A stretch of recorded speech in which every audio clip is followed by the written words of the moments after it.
Words and meanings. Igbo, English. Number one says chi. Chi in English it means God or spirit. Class say it. Chi. It means God or spirit.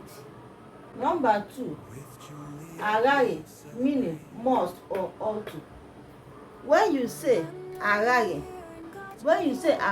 or ought to, it means that thing certain must be done. Agaghị in Igbo, we call it in English ought to or must. Something that must happen. In Igbo, you call it agaghị. Maybe agaghị imezu or agaghị ịbịa. Maybe you are expecting someone to come and somebody asks you, are you sure that they will come? You will say in Igbo, ha agaghị ịbịa, that they must definitely come, that they must come. So you call agaghị in English must or ought to. Number three says igba. When you say igba, it means drum. Class say igba. Igba means drum.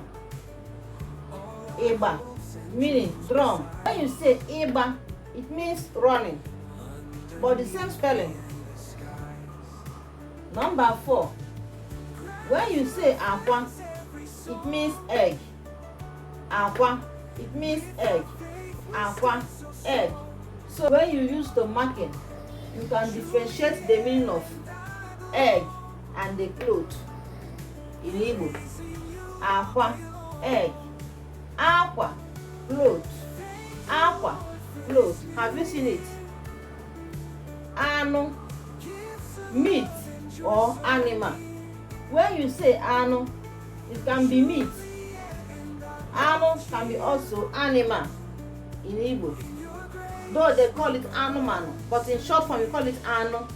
Anu onya, anu. So anu means meat. Anu also means animal. Number six, dash means pawpaw.